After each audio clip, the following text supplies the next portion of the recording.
Ayan mga idol, oh. Kita nyo? Ayan, oh. 94%. Diba?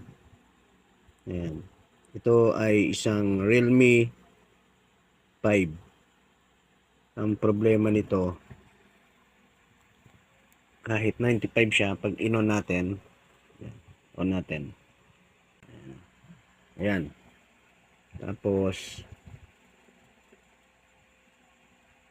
hintayin lang natin. Ang sabi nung may-ari, bigla siyang magsha-shutdown. Ayun. Ganun lang siya.